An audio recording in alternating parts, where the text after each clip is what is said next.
అంతేకాదు, మనమంట ఆయన సొత్తంట. స్తోత్రం, హల్లెలూయా. ఆయన సొత్తైనా మనకు ఆయనకున్న బంధం ఏంటంటే మనం ఆయన సొత్తు. ఏంటి మరి నీ పొత్తు? మీరు లోకంతో పొత్తు పెట్టుకొని నేను ఆయన సొత్తు అంటే కుదురుతుందా? ఓకే, ఒక మాట చెప్తాను. ఎలాగయ్యా మనం ఆయన సొత్తు? ఆయన రక్తము చేత మనం కొనబడ్డాం.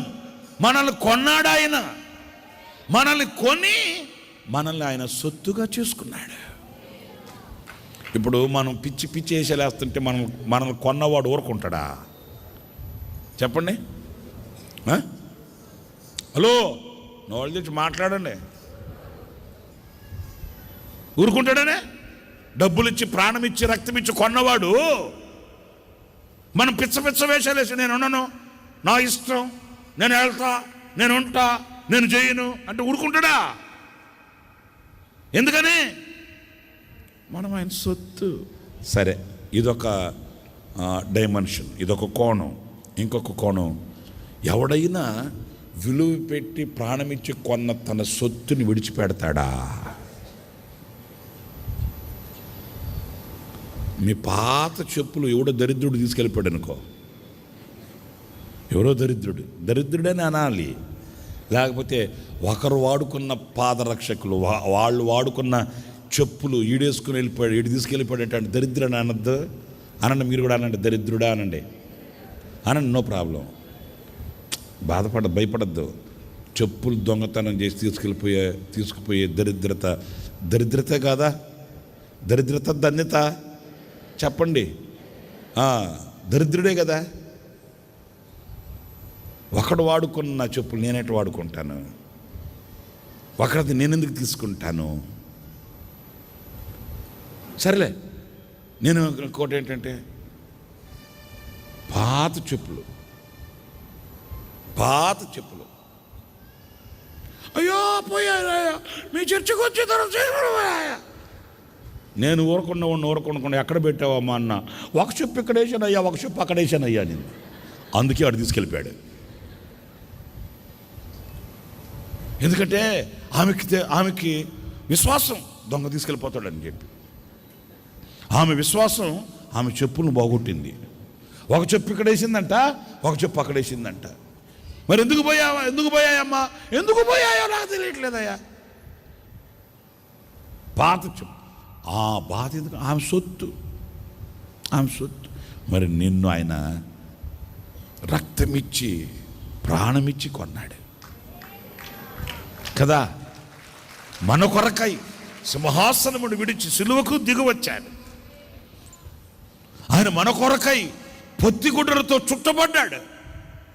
దాసుని స్వరూపం ధరించి దీనుడై ఆయన మన యుద్ధకు వచ్చాడు. వచ్చి ఆయన మన కొరకై అనేక శ్రమలను పొంది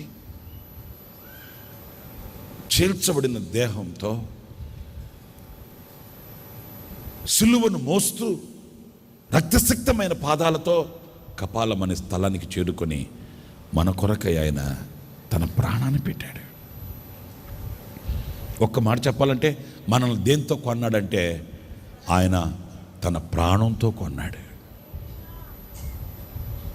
తన ప్రాణమును అర్పించి మనల్ని కొన్నాడు అన్నప్పుడు ఆయనకి మనకున్న బంధం, నేను ఆయన సొత్తు, ఆయన నన్ను అన్నిటికీ చేయి విడివాడు, నేను ఆయన సాంపాద్యం, నేను ఆయనకి సొంతం.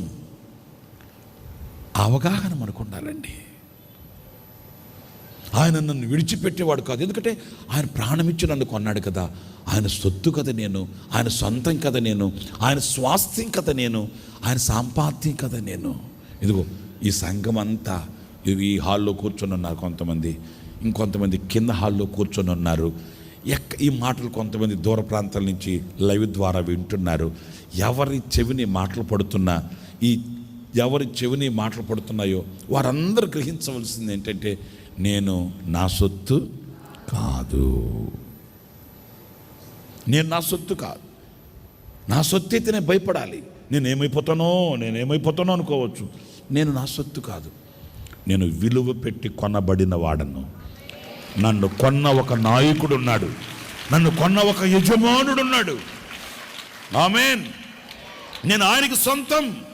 నన్ను నడిపించే నాయకుడు, నన్ను పోషించే పోషకుడు, నన్ను స్వస్థపరిచే వైద్యుడు, నాకు రాజై ఏలుకునే మహారాజు నాకున్నాడు. నేను ఆయనకి సొంతం. పరమగీతాల గ్రంథంలో మీరు చూస్తారు, నా ప్రియుడు నావాడు, నేను ఆయన దానని. మా ఇద్దరి మధ్య ఉన్న అనుబంధం అది. ఆయన వేరు, నేను వేరు కాదు. నన్ను కొన్నాడు, నన్ను ఏలుకుంటున్నాడు, నన్ను నడిపిస్తున్నాడు, నన్ను పోషిస్తున్నాడు, నాకు సంరక్షకుడై ఉన్నాడు.